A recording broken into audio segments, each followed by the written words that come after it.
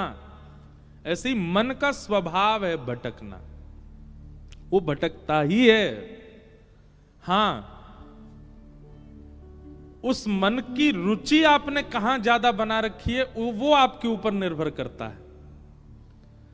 अगर वो रुचि कहीं ना कहीं ठाकुर जी के संबंध की आपने मन को दे रखी है तो मन आपका वहां ना भटक के यहां भटक। मीराबाई का भी तो भटक रहा था, पर मीराबाई का कहां भटक रहा था? वृंदावन में। तुकाराम जी का भी तो भटक रहा था, पर इनका मन कहां भटक रहा था? विट्ठल के इर्द गिर्द। रामदास बोढ़ाना नाम सुना? सुनाएंगे। रामदास बोढ़ाना। डाकोर जी का नाम सुना? डाकोर जी यहीं गुजरात में अहमदाबाद के पास में श्री डाकोर जी रणछोड़ राय भगवान का मंदिर है। वहां एक परम वैष्णव भक्त हुए, उनका नाम था रामदास बोढ़ाना।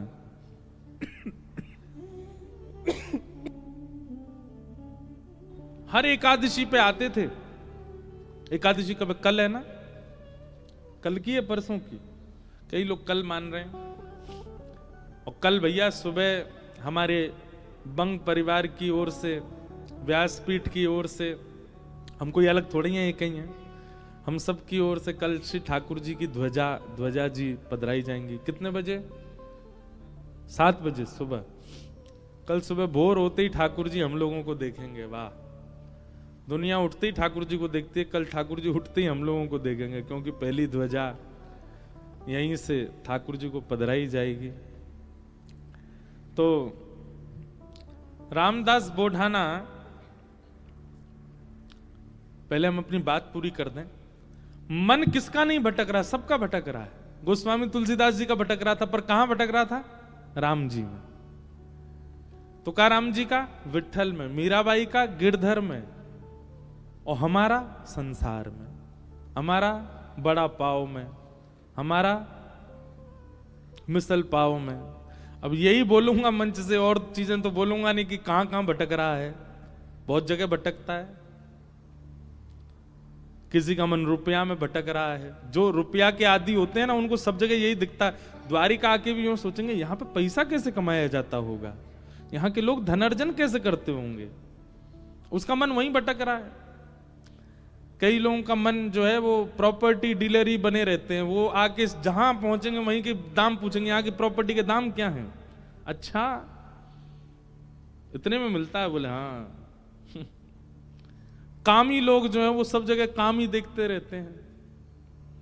लोभी लोग सब जगह लोभ देखते हैं। मन सबका भटक रहा है, भक्तों का भी भटका है। पर हां, भटका कहां? भटकने का मतलब क्या होता है? विचरना। विचरने को ही भटकना कहते हैं। हमारे ब्रज में भटकना का मतलब एक और होता है, फूटना। जैसे पुराने ब्रज के लोग होंगे ना, वो क्या कहते हैं? भटकना भटकाए रोए। अब ये ब्रज भाषा का शब्द है, इसका अर्थ क्या हुआ? पटाखे फोड़ रहा है। तो पटाखे फोड़ने को क्या बोलेंगे ब्रज में? भटकना भटकाए रोए। मन सबका भटक रहा है, क्योंकि मन का स्वभाव है भटकना। पर कहां भटक रहा है यह आवश्यक है जानना। अगर वो संसार में है और संसार के बहुव्यंजनों में है, तो आपका मन रोगी हो जाएगा। पर वही ठाकुर जी में विचरण करने लग जाए, ठाकुर जी में भ्रमण करने लग जाए, ठाकुर जी में भटकने लग जाए, तो वही एक भक्त की श्रेणी दिला देता। अब आपका प्रश्न यह है कि हमारा मन बहुत भटकता है संसार में, अब ठाकुर जी पर कैसे आए? ठाकुर जी तक लाने का मन को एक ही उपाय है कि मन को इतने भक्त चरित्र सुनाए गए, इतने वैष्णवों के भगवत चरित्र नहीं, ठाकुर जी के चरित्र बाद में सुनिएगा, ठाकुर जी के भक्तों के चरित्र पहले सुनो। उन भक्तों के चरित्र में ही रुचि बनेगी और उस रुचि से ही मन ठाकुर जी में आएगा। अब सुनो, रामदास बोढ़ाना का चरित्र सुनो। रामदास बोढ़ाना हर एकादशी आते थे द्वारिका, और उनका नियम क्या था?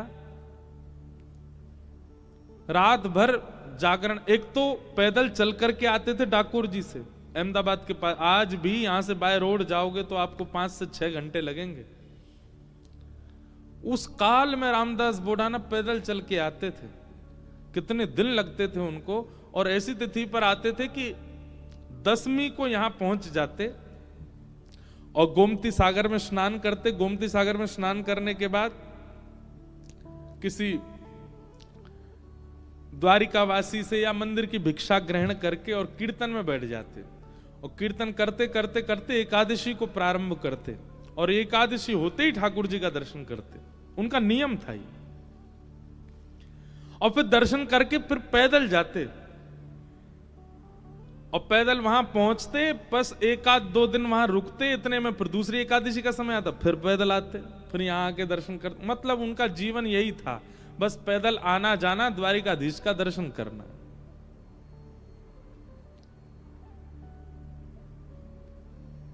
अच्छा, कई बार ऐसा होता है बंधुओं कि किसी वैष्णव भक्त के नियम को देख करके हमको लगता है यार ये इतना कठिन कैसे कर रहा है, पर नहीं। जब तत्परता और उत्साह अधिक मात्रा में किसी वस्तु की प्राप्ति का होता है तो फिर पीड़ा नहीं होती।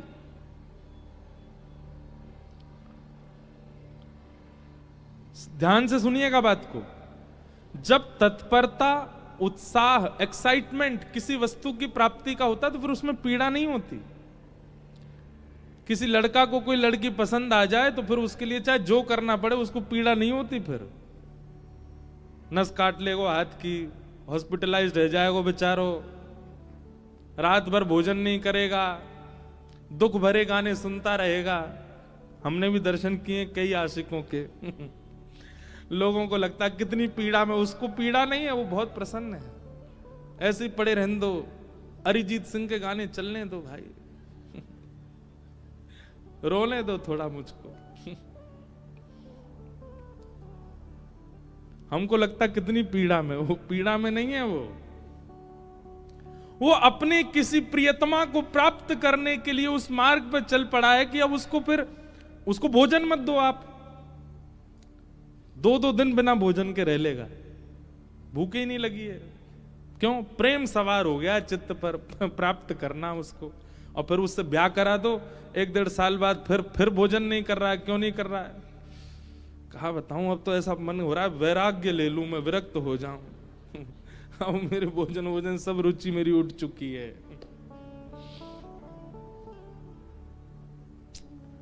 पर यही अंतर है, संसार की किसी वस्तु की प्राप्ति में भी आप तत्परता दिखाते हैं, पर उस वस्तु की प्राप्ति के बाद कहीं ना कहीं आपकी जो तत्परता पहले थी ना वो घट जाती है।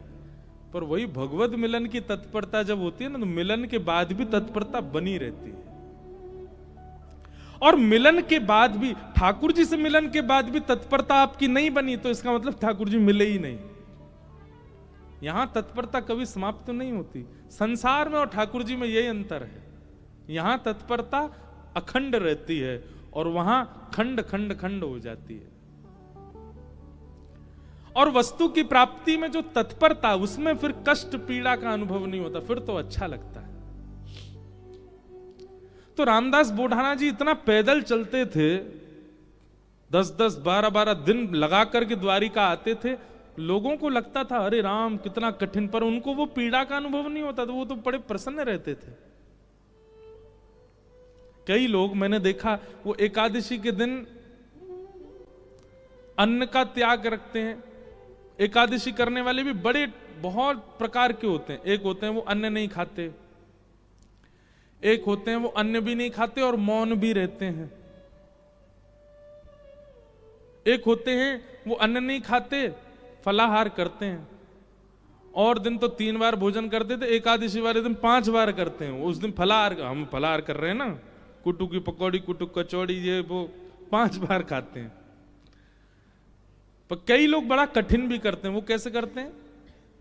केवल सेब या अमरूद या जो भी फल वही खाएंगे, वास्तविक फलाहार करते हैं, रसोई में बनी सामग्री नहीं पाते। कई लोग ऐसी एकादशी करते हैं। और कई लोग फल भी नहीं खाते, जल भी नहीं पीते, निर्जला एकादशी करते, पूरे दिन कुछ नहीं पाते। अब लोगों को लगता है राम राम कितनी पीड़ा, पर जो करता है ना उसको उसमें सुख मिलता है। और क्षमा कीजिए, अगर ये एकादशी जो लोग करते हैं उन लोगों को भार जैसा लगता है, कब आएगी द्वादशी, कब निकले फिरते खामे रोटी, मत किया कीजिए आप। ये कोई जबरदस्ती नहीं है, ठाकुर जी कोई कह नहीं रहे आपसे करो। जब तक ऐसी तत्परता चित्त में ना हो कि आप उसको सौभाग्य मान करके नहीं कर रहे हो, तब तक मत कीजिए व्रत। आपको सौभाग्य लगना चाहिए। रामदास बोढ़ाना को बहुत सौभाग्य लगता था कि ठाकुर जी ने मुझे इतना बल दिया कि मैं पैदल चल के द्वारिका जाता हूं।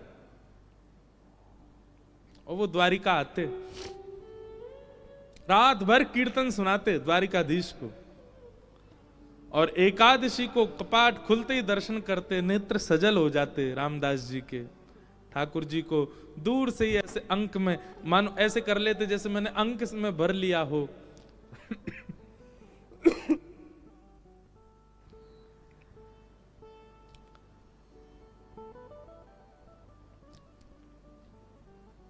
ठाकुर जी दया आ गई एक दिन, और रामदास बोढ़ाना से ठाकुर जी बात करने लगे। उनके स्वप्न में या उनके चिंतन में ठाकुर जी प्रकट हो गए और द्वारिकाधीश बोले, ए रामदास तुम इतना परिश्रम करके मत आया कर। रामदास बोढ़ाना बोले, मुझे तो बहुत अच्छा लगता है, आपको क्यों पीड़ा हो रही? बोले, तुमको अच्छा लगता है पर मुझे लग रहा है कि तुमको पीड़ा होती है, और उस पीड़ा से मुझे पीड़ा होती है। भक्त भक्ति भगवंत गुरु चतुर नाम बपु एक। जब व्यक्ति भक्ति करते करते करते करते करते करते उसकी चरम स्थिति में आ जाता है ना, तो फिर उसको मिलने वाली पीड़ा ठाकुर जी को भी अनुभव होने लगती है, उसको मिलने वाला सुख ठाकुर जी को भी अनुभव होने लगता है, उसको मिलने वाला प्रसाद ठाकुर जी पा लेते हैं। संसार में केवल कहा जाता है,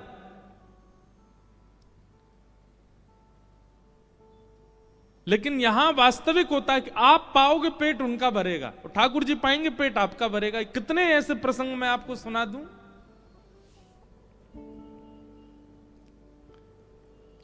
हमारे राधा कुंड में रघुनाथ दास जी षड गोस्वामी हुए अपने गौड़िया वैष्णव परंपरा में, उसमें एक रघुनाथ दास जी थे। बहुत अच्छी अच्छी लीला है रघुनाथ दास जी की। तो रघुनाथ दास जी का नियम था, केवल फलाहार करते थे। धीरे धीरे धीरे उन्होंने फलाहार भी छोड़ दिया, केवल दूध पीने लगे। धीरे धीरे उन्होंने वो भी छोड़ दिया, एक एक करुआ केवल छाछ पीते थे, उसी से पूरा दिन निकालते थे। एक दिन वो बहुत जोर से बीमार पड़ गए। कोई उनको देखने के लिए वैद्य आया। वैद्य ने आकर के जैसे देखा, पहले तो नाड़ी पकड़ के वैद्य बता देते थे क्या रोग है, तो नाड़ी पकड़ के देखा तो वैद्य बोला, इनका पेट खराब हो गया है, अपच हो गई है। तो वहां जितने लोग खड़े थे वो सब बोले, ये तो केवल छाछ पीते हैं, इनको अपच कैसे हो गई? केवल छाछ पीने वाले को अपच कैसे हो सकती है?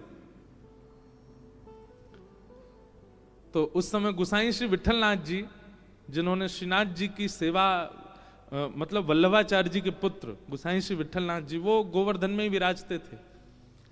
उनको पता चली कि रघुनाथ दास जी बड़े बीमार हो गए, तो वो भी मिलने आए। मिलने तो आए, लेकिन व्यंग में आके बोले, हे रघुनाथ, हमने तो सुना था कि तुम केवल छाछ पीते हो, पर वैद्य से पता चला तुमको अपच हो गई है। इसका मतलब चोरी चुपके खूब माल उड़ाते हो, खूब धुआंधार जो है मालपुआ उड़ाते हो, तभी तुमको अपच हो गई है। रघुनाथ दास जी बोले, नहीं मैं तो छाछ ही पीता हूं। बोले, फिर तुमको अपच कैसे हो गई? बोले, मैं तो प्रत्यक्ष रूप से छाछ पीता हूं, पर जब मैं मानसी में जाता हूं, नेत्र बंद करके चिंतन में जाता हूं, वहां प्रिया प्रियतम 56 भोग खिलाते हैं, उससे अपच हो गई मेरे को। और वो अपच प्रत्यक्ष में दिखने लगी। अब सोचो, इस बात पर पढ़े लिखे लोग विश्वास नहीं करेंगे, पर यह वास्तविकता है।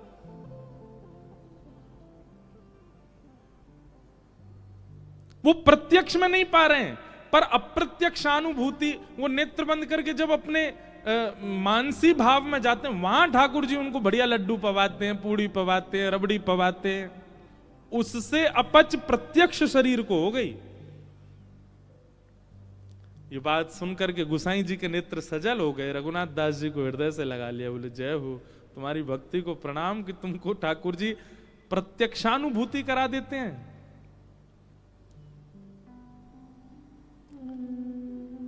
रामदास बोढ़ाना ठाकुर जी से बोले, भगवान मुझे पीड़ा नहीं है, मुझे बहुत सुख मिलता है। भगवान बोले, तुमको पीड़ा नहीं, पर तुम्हारी पीड़ा हमको लगती है, इसलिए तुम मत आया करो। रामदास बोढ़ाना बोले इससे बढ़िया तो मेरे प्राण चले जाएं, मैं आपको देखे बगैर नहीं रह सकता। अगली एकादशी पर आप मेरे सामने नहीं होंगे तो मेरे तो प्राण ही चले जाएंगे। भगवान बोले, काम करें? बोले क्या? हम तुम्हारे साथ चलें, तुम्हारे गांव वहीं रह ले, तुम्हारे पास ही। एकादशी क्या तुम हर दिन हमको देख लिया करना। रामदास बोढ़ाना घुटनों पर बैठ कर रोने लगे, बोले हे द्वारिकेश, ये कैसी आज्ञा कर रहे हैं आप, ये असंभव है। बहुत दीनहीन गरीब व्यक्ति हूं, मेरे घर में खप्पर भी नहीं है, कहां रखूंगा, कहां बैठाऊंगा, और ये तो आप बस बोल रहे हो ऐसी प्रेम, बस ये हो नहीं सकता। ठाकुर जी ने तुरंत अपनी पोटली दिखाई, बोले हमने पहली तैयारी कर रखी है, देखो अपनी पोटली बांध रखी है, इसमें सारी पीतांबरी धरी हमारी, मुकुट वुकुट ये सब टिपारा विपारा सब धर के चल रहे हैं हम। बढ़िया द्वारिका में हमारी बहुत अच्छी व्यवस्था हो रखी है, सब ले चलेंगे, तुमको कुछ नहीं करना पड़ेगा, इसी से हमारा श्रृंगार कर दिया करना। रामदास जी बोले, आप सच बोल रहे हैं क्या? ठाकुर जी बोले, हम सच बोल रहे हैं, हम चलें तुम्हारे साथ, वहीं रहेंगे तुम्हारे पास ही, रोज देख लिया करना। रामदास जी बोले, फिर द्वारिका का क्या होगा? ठाकुर जी बोले, हम जहां बैठ जाएं द्वारिका वही है। और रही बात, जब एक साथ हम 5 रूप धारण, हजारों रूप धारण कर सकते हैं, तो 2 रूप भी धारण कर लेंगे। आज तक तुमने एकादशी जिस रूप को देख करके की है, वो रूप तुम्हारे पास रहेगा, यहां एक दूसरा व्यवस्थित हो जाएगा। रामदास जी को पूरी तरह ये विश्वास हो गया कि ठाकुर जी मजाक नहीं कर रहे, ये सच बोल रहे हैं, ये चलेंगे मेरे संग। नियम का फल ये मिलता है। देखो, एक नियम को जब व्यक्ति तत्परता से करता है तो ठाकुर जी ऐसा देते हैं उसको। कई लोग कह देते हैं एकादशी पर भूखे रहने से भगवान को कोई, इससे थोड़ी प्रसन्न होंगे भगवान। ठाकुर जी प्रसन्न नहीं होते हैं, पर आपकी तत्परता ठाकुर जी देखते हैं। आजकल बच्चे ऑफिस जाते हैं, ऑफिस का टाइम क्या 9 बजे, अब कोई आवे 9:30, कोई आवे कोई आवे 9:45। अब उसको सब लोग, जो टाइम पे आने वाला बच्चा उसकी सब मजाक उड़ाते हैं, बोले तू भी क्या पागल है, 9 ही बजे आ जाता है बिल्कुल। अरे सैलरी ले रहे हैं, मेहनत करनी है, ठीक है, टाइमली, ठीक है, थोड़ा आधा पौना घंटा ऊपर नीचे चलेगा, लेकिन वो बालक कहता नहीं, ये मेरी तत्परता, मैं 9 बजे ही आऊंगा। और वो 9 बजे आने वाला बालक, वो कभी ना कभी उसका जो बॉस होता है ना, वो खुश होकर के कुछ तो उसको देता है, उसको थोड़ा अपग्रेड कर देता है। सिंसियरिटी आपके कार्य के प्रति आपका स्वामी देखता है। ऐसी भक्ति में भी सिंसियर होना बहुत जरूरी है। होता उससे कोई ठाकुर जी बहुत प्रसन्न नहीं, पर हां ठाकुर जी दृष्टि तो रखते हैं। परिक्रमा लगा रहा है, कैसे लगा रहा है, एकादशी कर रहा है, कर कैसे रहा है, तिलक स्वरूप करता है, उस समय क्या उच्चारण करता है, मंदिर जाता है, प्रसाद कैसे पाता है, दर्शन कैसे करता है, इन सबके प्रति जो आपकी सिंसियरिटी, वो ठाकुर जी देखते हैं। रामदास को ठाकुर जी बोले, अब तो तुम जाओ, अगली बार बैलगाड़ी लेके आना। कैसे लेके जाओगे हमको? बैलगाड़ी में तुम्हारी में चलेंगे। रामदास जी चले गए, बैलगाड़ी ढूंढी, कहीं बैलगाड़ी नहीं मिली, बूढ़े बूढ़े बैल मिले, छोटी सी टूटी फूटी सी बैलगाड़ी मिली। रामदास जी बैलगाड़ी लेके द्वारिका आ गए। द्वारिका आए, आज सब लोग बोले क्यों रे भाई रामदास, अब तो तुम बैलगाड़ी में आने लग गए। रामदास जी बोले अब वयोवृद्ध हो गए ना, तो अब चला हो नहीं पाता तो बैलगाड़ी से आए। बोल बहुत अच्छा। रामदास जी आए, प्रसाद आदि गोमती सागर में स्नान किया, प्रसाद पाके रात में कीर्तन करने लगे। सब चले गए, रामदास जी कीर्तन कर रहे थे। अचानक से एक कपाट खुला ठाकुर जी का। अभी तक तो ठाकुर जी चिंतन में बात कर रहे थे रामदास से, पर रामदास जी ने नेत्र खोल करके देखा तो स्वयं द्वारिकाधीश अपनी एक भुजा में तो पोटली उठा रखी है और एक भुजा से किवाड़ खोल रहे हैं और दो भुजाओं से बढ़िया संग चक्र आदि सब समेट रखे हैं। ठाकुर जी ने मुकुट उकुट सब भर रखे हैं। और रामदास बोले कहां तेरी बैलगाड़ी, जल्दी बता चलें। जैसे कोई भागता है घर छोड़ के, ऐसे ठाकुर जी भाग रहे थे। आज भी मंदिर दर्शन करने जाओ आप तो द्वारिकाधीश जी की जब परिक्रमा करेंगे तो पीछे ही रामदास बोढ़ाना जहां से जिस खिड़की से ले गए ठाकुर जी को, वो खिड़की है अभी भी मंदिर में। ठाकुर जी निकल के बाहर आ गए। चलो, रामदास जी को तो विश्वास ही नहीं हो रहा है, स्वयं द्वारिकाधीश मेरे साथ जा रहे हैं। चतुर्भुज हैं, बढ़िया चल रहे हैं, पीतांबरी पहन की, चंदन की सुगंधी आ रही है, केसर जैसा पूरा माहौल आच्छादित हो गया उससे।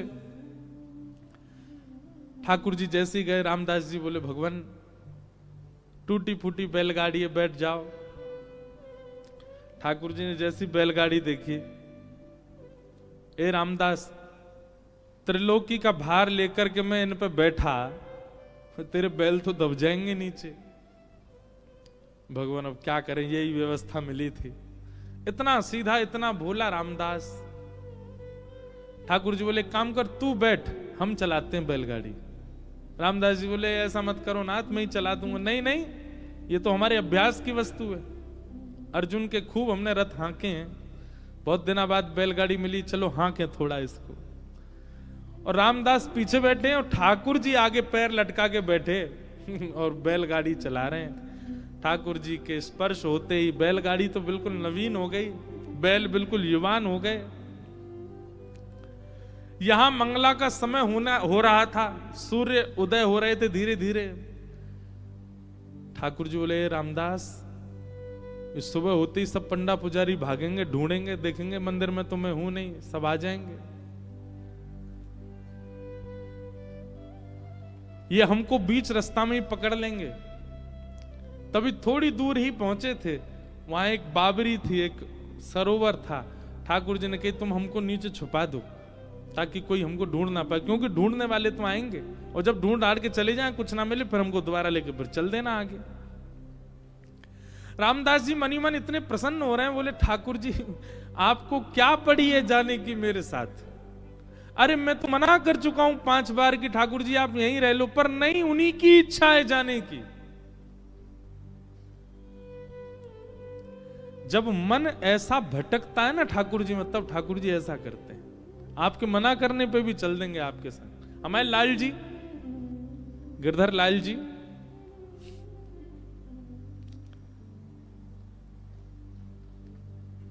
ये ऐसे ही आए हमारे पास।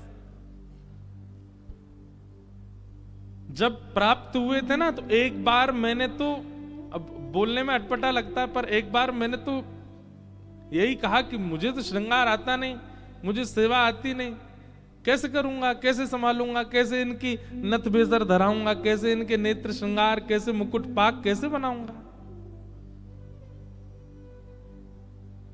ये अभी जो ये स्वरूप दिखा आपको, दिखा उसमें, ये साल में एक बार हमारे गिरधर लाल जी जगन्नाथ जी बनते हैं, ये तब का स्वरूप है। रथ यात्रा वाले समय पर ठाकुर जी को जगन्नाथ, और जो वैसे रूप है वो वाला भी दिखाओ जो सामान्य है। सामान्य सबने देखे ही हैं, श्रीनाथ जी के रूप में हमारे लाल जी हैं, और नेक्स्ट से हैं छोटे से, पर ये आए स्वयं, और ये स्वयं ही आते हैं, आप नहीं लेते हैं।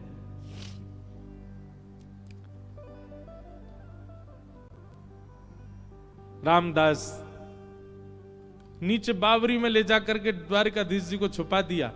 पीछे से सब पुजारी दौड़े दौड़े आए, देखा तो रामदास जी धीमे धीमे अपनी बैलगाड़ी चला रहे हैं, सबने रोक लिया, बोले ए रुको, तुम ही थे रात भर मंदिर में, ठाकुर जी कहाँ गए हमारे? रामदास जी बोले मुझे तो नहीं पता, दिखाओ। सब देखा, बैलगाड़ी में कुछ नहीं। तभी एक बैलगाड़ी के छोड़ पर ठाकुर जी की पीतांबरी का एक भाग चिरा हुआ फट के इरज गया।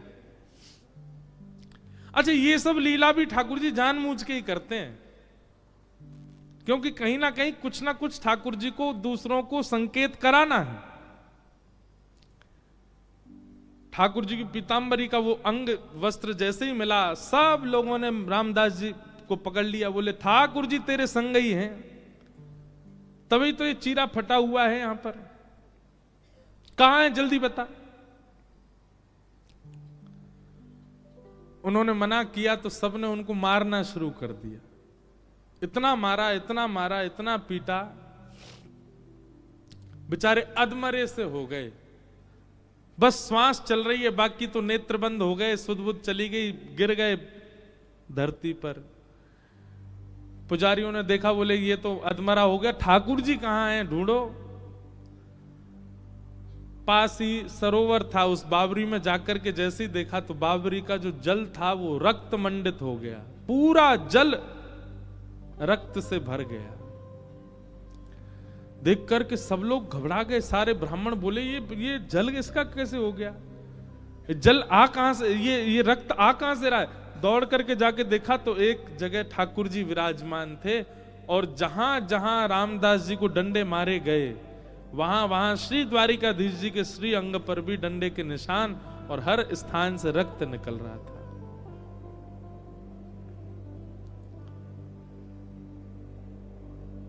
सब पुजारी जी चरणों में गिर गए, सब ब्राह्मण देवता बोले भगवान ये क्या हो गया, बोले ये क्या हो गया, मेरे भक्त को मारते हो, मेरी इतनी आराधना करी, मेरी इतनी सेवा करी, इतना अर्चन किया, उसके बाद भी ये नहीं समझ पाए कि मेरे भक्त और मुझ में कोई अंतर नहीं है। सब क्षमा याचना करने लगे। ठाकुर जी बोले अब कुछ नहीं होगा, अब तो हम रामदास के साथ ही जाएंगे और वहीं रहेंगे। और ठाकुर जी सब देखते रह गए, लेकिन रामदास जी के साथ में ऊपर आए ठाकुर जी, और आकर के रामदास जी को जैसे हृदय से लगाया, सारे घाव ठीक हो गए, और कहा ले चलो हमको। ठाकुर जी गए सीधे और डाकोर जी में जाकर के रामदास जी के यहाँ विराजमान हो गए, और उनका नाम पड़ा रणछोड़ राय भगवान। बोलो रणछोड़ राय भगवान की। उनके यहाँ ठाकुर जी विराजे।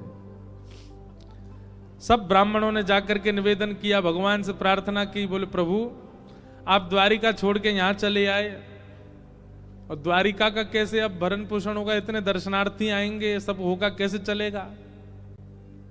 और सबसे बड़ी बात, ये सारे ब्राह्मण ये सब आपके द्वारा बसाए हुए हैं द्वारिका में, इन सब का जीवन भरण पोषण सब आपसे चलेगा, और आप ही चले गए, अब हम कैसे अपने खाएं पिए, क्या करें, हमारा जीवन यापन कैसे होगा। ठाकुर जी बोले बस यही अंतर है, भक्त कभी भी ये नहीं पूछता कि मेरा जीवन यापन कैसे होगा, वो यही पूछता है कि आप कैसे मिलोगे। और आप लोगों को कहीं ना कहीं ये चिंता है कि आप लोगों का भरण पोषण कैसे होगा। तो एक काम करते हैं, हम अपने भार के समान आप सबको सोना दे देते हैं, उतना स्वर्ण ले जाओ, चलेगा। सब ब्राह्मण बोले ठाकुर जी भारी तो खूब है, इनके भार के समान सोना मिल जाएगा तो आनंद ही हो जाएगा। ठाकुर जी बोले वैसे ब्राह्मण देवता सब बोले चलेगा तो नहीं, लेकिन फिर भी अब आपकी इतना प्रेम है रामदास से, तो आप तो रह लो यहीं पे, दे दीजिए, इतना सोना ही दे दीजिए हमको, और क्या करें। भगवान बोले लाओ तराजू लाओ। ब्राह्मणों ने सबने तराजू की व्यवस्था करी, बढ़िया सब। एक तरफ ठाकुर जी बैठ गए, ठाकुर जी बैठते ही रामदास, ए रामदास चलो लाओ, दूसरी तरफ सोना रखो, तोलो हमसे, और हमारे बराबर का दो सब ब्राह्मणों को। रामदास जी बोले भगवान ये बात नहीं बनेगी, मैंने पहले ही मना किया था, मेरे यहाँ तो खप्पर ही नहीं है, घर में पानी आ जाता है, मेरे यहाँ कोई व्यवस्था नहीं है। आपने ये बात आपको पहले से पता थी, आपने फिर भी देखो अब सबके आगे मेरी नाक कटवा रहे हो आप। अरे कुछ व्यवस्था नहीं है मेरे पास महीना भर में जो व्यवस्था होती उससे मैं द्वारिका आ जाता था, बस इतनी व्यवस्था थी। और इन ब्राह्मणों को कैसे दूं मैं?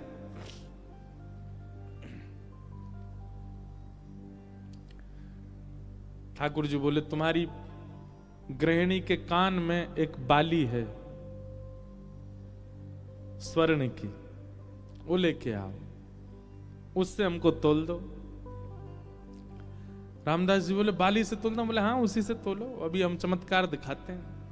रामदास जी गए अपनी पत्नी के कान से बाली निकलवा के लिए आए, और जैसे ही रखा तराजू में तो वो तो नीचे चली गई, ठाकुर जी ऊपर आ गए, बिल्कुल लटक गए ऊपर ही। और सब ब्राह्मणों से बोले लीजिए, हमने तो कही थी बराबर का सोना, ये हमसे ज्यादा है, देखो हम ऊपर चले गए, ले जाओ इसको।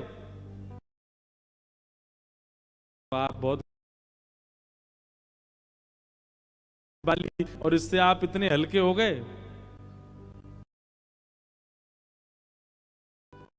ऐसा मत करो भगवान। सबने हार मान ली ठाकुर जी के। करो गोमती सागर में स्नान करो, गंगा में स्नान करो, आप दुनिया भर की वस्तु मांगते हो, पर हर बार हमारी कही एक बात कहिएगा, पहली डुबकी लगाते यही मांगो, हमें सरल बना दीजिए। हे गंगा मैया, हे गोमती मैया, हे समुद्र नारायण, हे कुंभराज प्रयाग, हमें सरल बना दो, हम सरल चित्त हो जाएं। क्योंकि ठाकुर जी को सबसे पहला लक्षण तो सरल चित्त ही चाहिए, वो होना बहुत आवश्यक है। तो मन का भटकाव सब जगह से ठाकुर जी में केवल और केवल भक्त चरित्र से हो सकता है, उसी से ही संभव होगा। तो ऐसा एक जिज्ञासा थी, उसी में ही हमने रामदास जी की लीला सुना दी। एक बार अभी ठाकुर जी हम 2 ही बार गए हैं दर्शन करने, कभी योजना बनेगी तो एक बार ठाकुर जी में भी कथा सुनाएंगे श्री ठाकुर जी को। बड़े सुंदर श्री ठाकुर जी वहां विराज रहे हैं। आइए क्रम में प्रवेश करते हैं। भागवत जी का पहला श्लोक। जन्माद्यस्य यतोऽन्वयादितरतश्चार्थे स्वविज्ञस्वराट् तेने ब्रह्म हृदय आदि कवये मुह्यन्ति यत्सूरयः तेजो वारि मृदां यथा विनिमयो यत्र त्रिसर्गो मृषा धाम्ना स्वेन सदा निरस्तकुहकं सत्यं परम धीमहि। एक बात और, जैसे अभी हमने सुना कि सरल चित्त ठाकुर जी को प्रिय है, ऐसे ही सत्य आचरण करने वाला भी ठाकुर जी को बहुत प्रिय है। एक सत्य के प्रति आचरण की भावना चित्त में लाओ। जैसे आजकल बच्चे चैलेंज देते हैं अपने आप को, 30 डेज चैलेंज, 60 डेज चैलेंज, ऐसे चैलेंज करते हैं, बोले उतने दिन हम ये काम बेनागा होके करेंगे, उसको सोशल मीडिया पे डालते हैं। फिर आप 30 डेज चैलेंज लो, 30 दिन का एक चैलेंज ले लो, क्या झूठ नहीं बोलेंगे। एक चीज समझ लीजिएगा, जैसे ही आप ये चैलेंज लोगे ना, सबसे पहले ठाकुर जी कमर कसेंगे, रुक जा बेटा मैं आऊं, रुक। ऐसे ऐसे कारनामे ठाकुर जी आपके सामने प्रकट कर देंगे कि आपको झूठ बोलना ही पड़ेगा। पर अगर चाहे आपका पूरा घर ही क्यों ना डूब रहा हो, आपने ये संकल्प ले लिया कि नहीं सत्य ही बोलना है, और आप बोलने लगे, उसी सत्य से ही आपको ठाकुर जी मिल जाएंगे। बहुत सरल है, 30 दिन में ठाकुर जी मिल जाएंगे। करो ये काम, हम सत्य बोलेंगे बस। लेकिन हम कलयुगी जीव में बहुत चतुर हैं हम लोग। हमारी चतुराई पता कैसी है? जिस दिन हमको लग रहा होगा कि आज सत्य बोलने से हमारा घर लुट जाएगा, हम उस दिन कह देंगे आज तो हमारा मौन है, हम बोलेंगे ही नहीं, चुप हैं। और बहुत बड़े बड़े लोग हैं, वो कहते यूं कहते हैं ठीक है 30 दिन का चैलेंज हम स्वीकार करते हैं, 30 दिन तक मौन ही रहेंगे, बोलेंगे ही नहीं, चुप। मैं तो किया भी एक अनुष्ठान मौन का, तभी से हमारा नियम है कथा के आने से पहले और कथा के जाने के बाद मौन रहते थोड़ी देर। हम लोग तो बड़े चतुर हैं, कई लोग तो चैलेंज एक्सेप्ट कर भी लेंगे, ठीक है महाराज जी 30 दिन का हमने किया, असत्य नहीं बोलना है ना, ले लो, मौन ही रहेंगे, झूठ क्या बोलना है, चुप रहेंगे बिल्कुल। पर आप ये 30 दिन के लिए धारण करके देखो कि हमें सत्य ही बोलना है। बहुत चैलेंजेस आएंगे, हर दिन एक नया एक ऐसी बात आएगी कि आपको झूठ बोलना ही पड़े, पर आप मत बोलना। 30 दिन अगर आपने इस नियम का पालन कर लिया, हो सकता है बहुत कुछ बदल जाए जीवन का, पर ठाकुर जी मिल जाएंगे 30वें दिन। केवल सत्य में इतनी ताकत है, सत्यम परम धीमहि, साक्षात सत्य स्वरूप है ठाकुर जी। श्रीमद् भागवत के प्रारंभ में, मध्य में और अंत में भगवान का नाम नहीं लिया गया। ठाकुर जी को वंदना कैसे कर रहे हैं? सत्यम परम धीमहि, परम सत्य को हम वंदन करते हैं। श्रीमद् भागवत जी के मध्य में क्या कहा जाता है? सत्य प्रतम सत्य परम त्रिसत्यम सत्यस्य योनिम निहितम च सत्य सत्यस्य सत्य मृत सत्य नेत्रम सत्यात्मकम त्वाम शरणम प्रपन्ना। सत्य सत्य सत्य सत्य सत्य 9 बार सत्य कहा।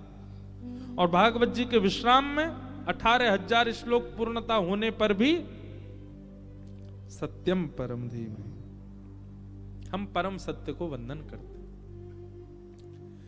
3 बार यदि किसी बात को कह दिया जाए तो सिद्ध हो जाती है। ठाकुर जी को 3 बार आदि मध्य और अंत में सत्य कहा। इसका मतलब ठाकुर जी सत्य हैं।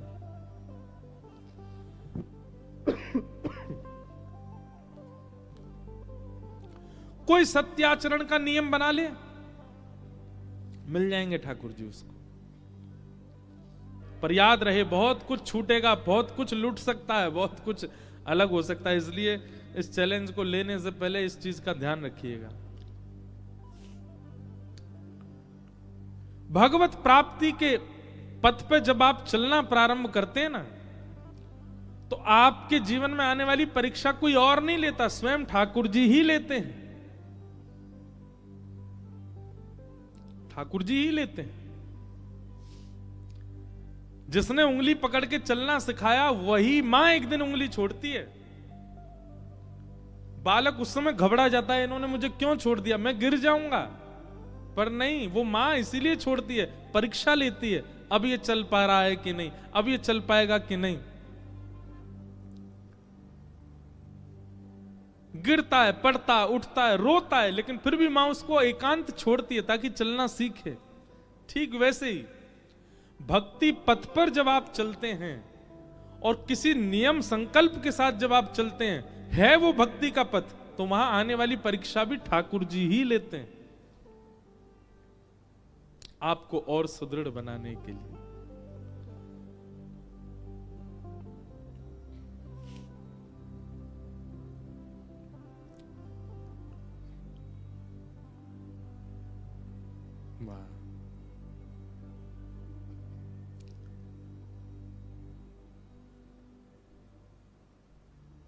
हमारे ब्रज में एक भाव गाते हैं, प्रेम नगर की डगर है कठिन रे, बटो ही न करना बसेरा, पग बढ़ा हो न जाए अंधेरा, पग बढ़ा हो न जाए अंधेरा। हम भले ही एक भागवत वक्ता के पुत्र हैं, पर हमने भी जब नियम लिया ना कि हम कथा करेंगे, मित्रों की संख्या कम होती चली गई, प्रियजनों की संख्या कम होती चली गई। कहां तक कहें, किसी को बुरा लगेगा इसलिए स्पष्ट तो नहीं बोलेंगे, पर परिवार में भी कई बच्चे, कोई चार्टर्ड अकाउंटेंट है, कोई डॉक्टर की तैयारी कर रहा है, कोई कुछ कर रहा है, वो लोग भी ऐसे देखते थे ये तो क्या कथा करेगा। आज वो सब आते हैं हमारी कथा में, सब बैठ करके कथा सुनते हैं। उस समय एक पीड़ा नहीं थी, बस ये था एक बच्चे को एक रहता है ना, मेरे भी मित्र हों, सब मेरे साथ भी रहें, सब मेरे को भी प्रेज करें। हमारे परिवार के कई बड़े लोग, दूर के रिश्तेदार, वो भी कभी व्यंग में कह देते थे, अरे बेटा पढ़ लिख लेते, यूनिवर्सिटी जाते, कॉलेज जाते, क्या किस चीज में लग गए। हम ये लगता मैंने ये पढ़ाई नहीं है क्या? 6-6, 7-7 घंटे गुरुदेव पढ़ाते हैं, एक श्लोक शुद्ध नहीं बोल सकते आप, उन श्लोकों को बोलना सिखाते हैं, ये अध्ययन नहीं है।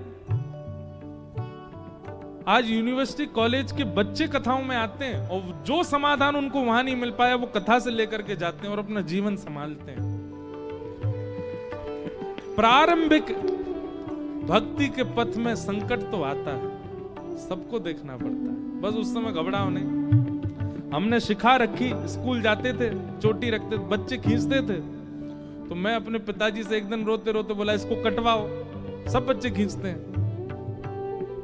हमारे पिताजी ने नहीं काटने दी, बल्कि अगले दिन से तिलक लगा के भेजने लगे, ले श्री लगा के जाओ। बच्चे छेड़ते,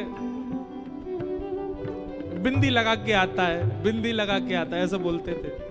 मुझे याद है बहुत पीड़ा होती थी, लेकिन उसको छोड़ा नहीं, करते रहे करते रहे करते रहे करते रहे। कोई अभिमानवश नहीं बोल रहा हूं, आपका आपके बच्चों का विश्वास बढ़े इसलिए बोल रहा हूं। अपने स्कूल में चीफ गेस्ट बन के जाते हैं अब हम अपने स्कूल के कार्यक्रमों में। मैंने कहा ये वही स्कूल है जहां बच्चे चोटी भी खींचे, जहां पे, जबकि हमारे स्कूल ने हमको बहुत कुछ दिया, पर सब ये भाव तो सब बच्चे कुछ ना कुछ अनुभव करते हैं। आज वही परिवार के लोग कथा में बैठते हैं तो नेत्रों से आंसू झरने लगते हैं, हमारो लाला ऐसी कथा करे, हमारो लाला ठाकुर जी के समीप ले जा रहे है। मैंने कहा आप तो कह रहे थे कि यूनिवर्सिटी जाओ, इस सब में क्या रखा, पंडिताई क्या करोगे? तो ये चीज तो अनुभव की है कि भक्ति के पथ में प्रारंभिक समय में बहुत कठिनाइयां देखनी पड़ी। हमने शायद इतनी नहीं देखी होंगी, पर फिर भी बहुत देखी। लेकिन पग बढ़ा हो न जाए अंधेरा, पग बढ़ा हो न जाए अंधेरा, ओ प्रेम नगर की डगर है कठिन रे, बटो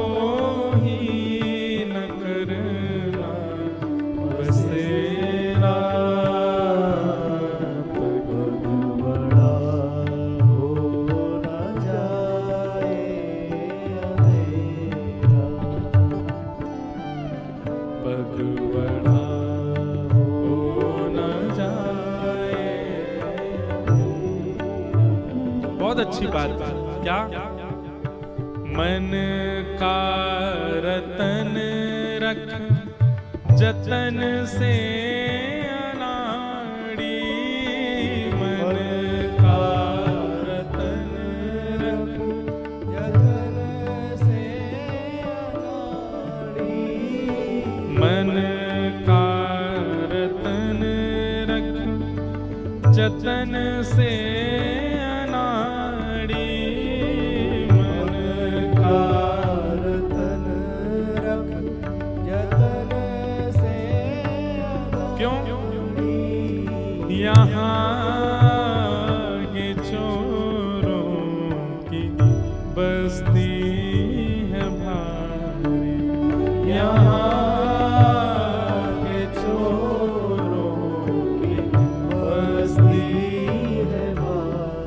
मन के चोर हैं सब। पूरी दुनिया केवल किस लिए? आपके मन को चुराने के लिए बैठी है। कभी कोई गायक चुरा लेता है, कभी कोई एक्टर चुरा लेता है, कभी कोई पिक्चर चुरा लेती है, कभी कोई व्यक्ति चुरा लेता है, कभी कोई स्त्री चुरा लेती है, कभी कोई पुरुष, कभी कोई खाने की वस्तु, कभी कोई शहर, कभी कोई देश, सब चुरा रहे हैं आपके मन को।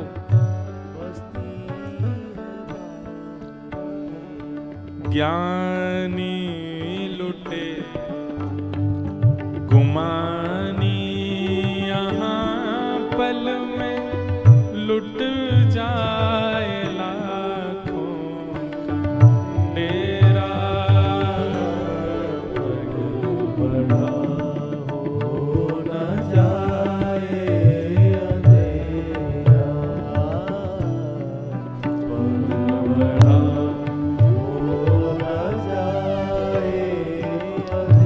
संसार में सब चोर हैं। ध्यान पूर्वक सुनिएगा।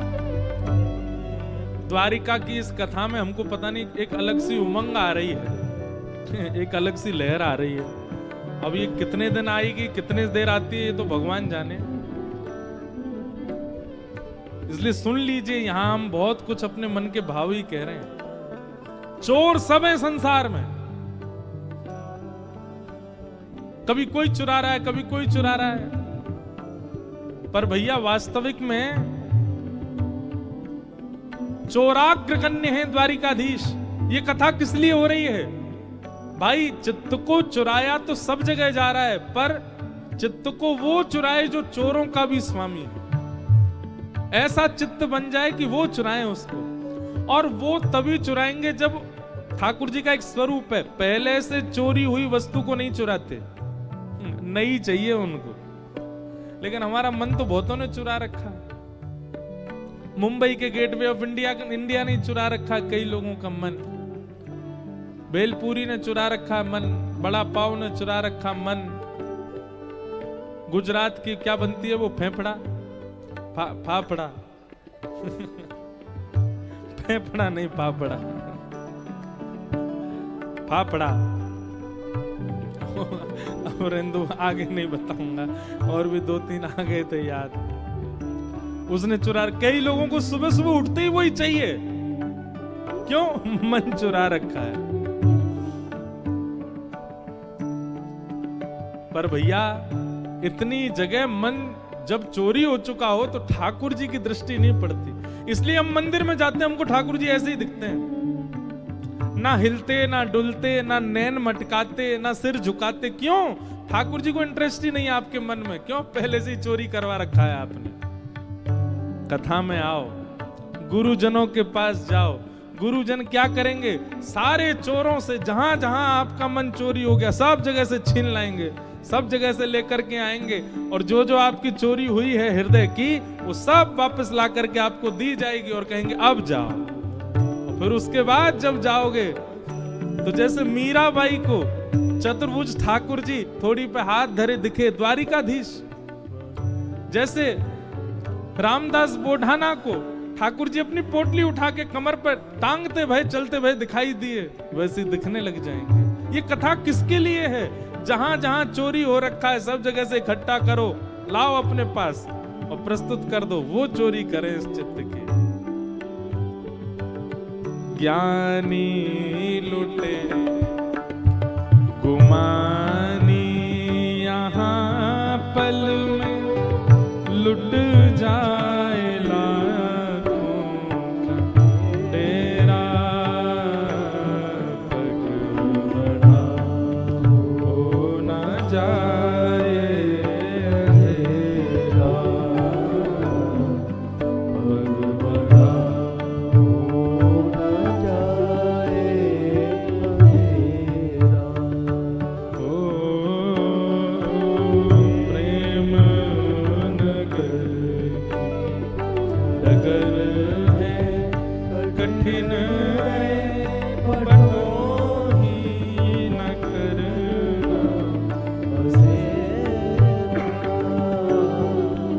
पग बढ़ा हो न जाए अंधेरा, पग बढ़ा हो न जाए। अब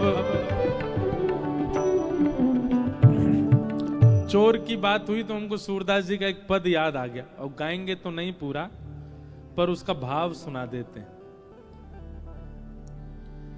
देखें तो सब चोर जगत में, देखें तो सब चोर। गाओ, ऐसे ही दोहरा दो।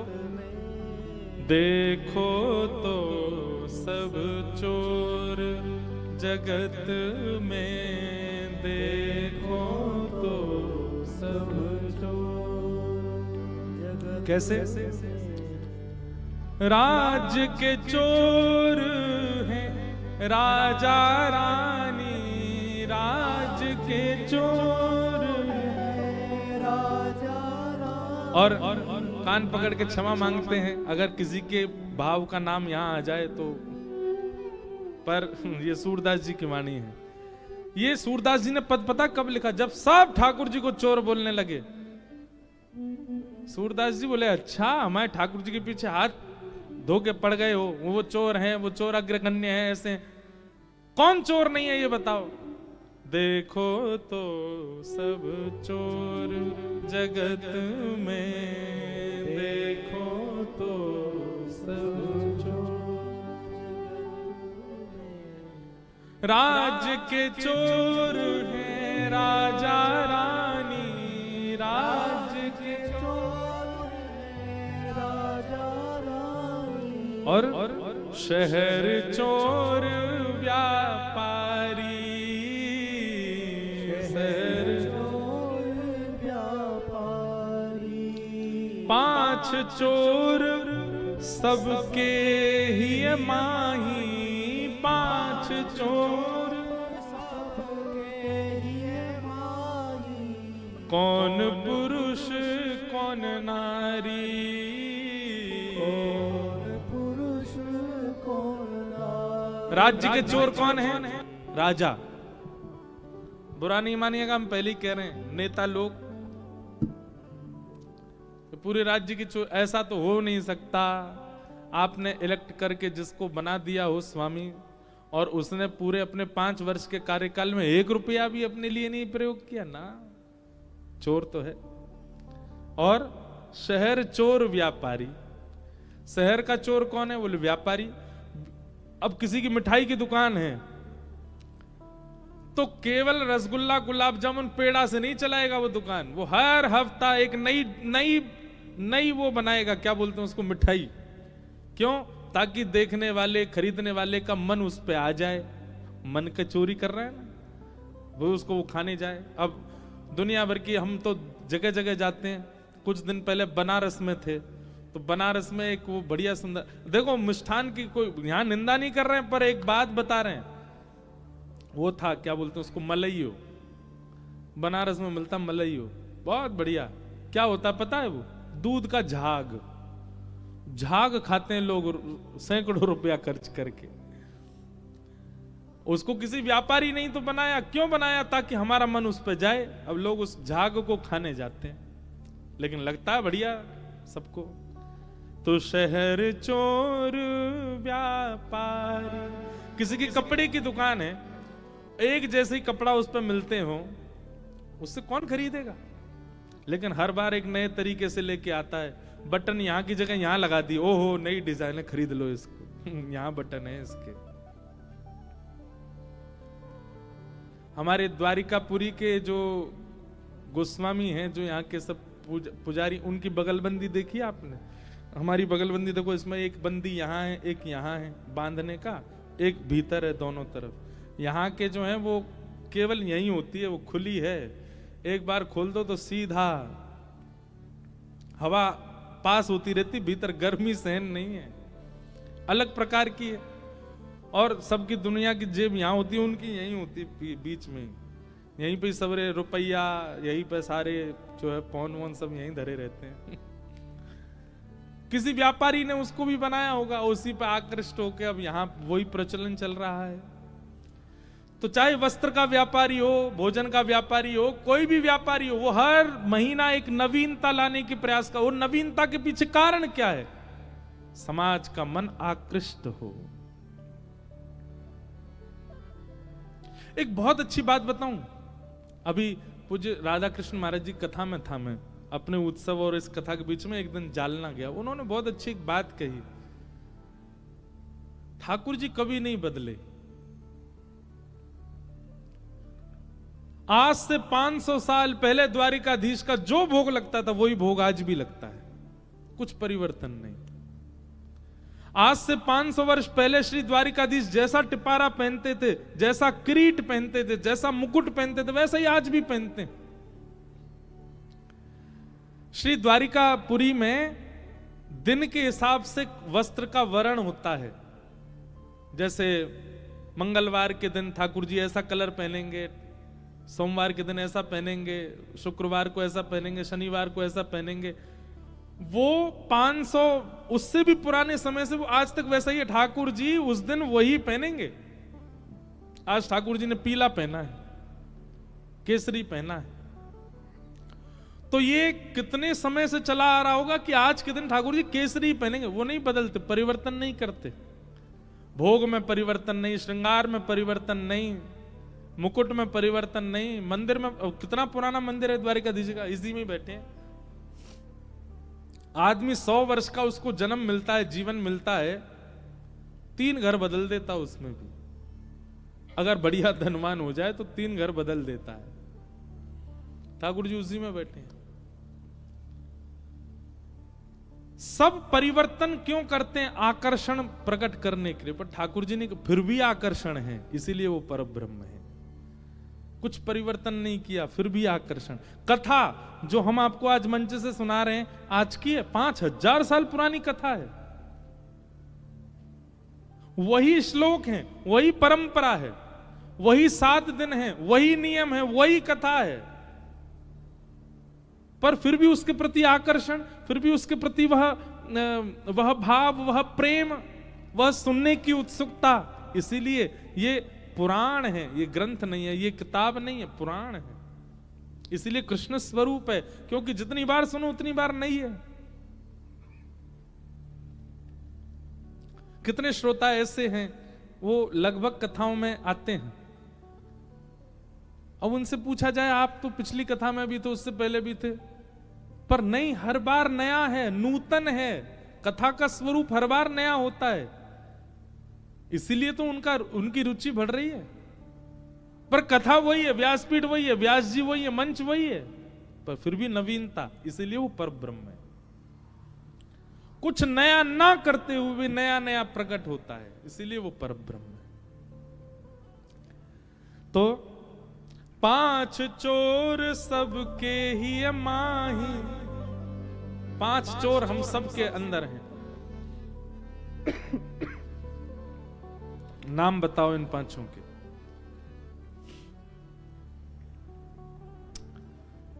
हाँ, वाह वाह, ताली बजाओ इनके लिए। मुझे पहले लगा कि कोई 5 इंद्रियों के नाम बोलेगा, नहीं, 5 इंद्रियां नहीं, 5 रस तत्व, तन मात्रा, शब्द, स्पर्श, रूप, रस और गंध, ये 5 चोर सबके अंदर है।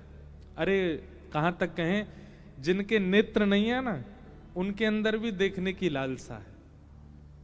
अगर आप इंद्रिय का नाम लेते तो कई लोगों के पास श्रवण इंद्रिय नहीं होती, पर उनकी सुनने की इच्छा तो होती है ना। कई लोगों के पास नेत्र नहीं होते, पर देखने की इच्छा होती। कई लोगों की नाक परमहंस होती है। परमहंस नाक वालों को जानते हो आप? उनको ना तो दुर्गंध पता चलती, ना सुगंध पता चलती। जब सब नाक बंद करते तो वो भी कर लेते, हाँ हमें भी आ रही है। एक पंडित जी हमारे साथ भी ऐसे ही हैं, यहां नहीं आए हैं, वो परमहंस हैं।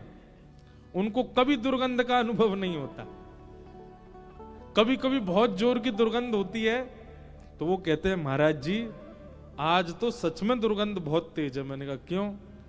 क्योंकि सामान्य दुर्गंध तो मुझे पता नहीं चलती, मुझे पता लग रही है, इसका मतलब दुर्गंध बहुत ज्यादा है।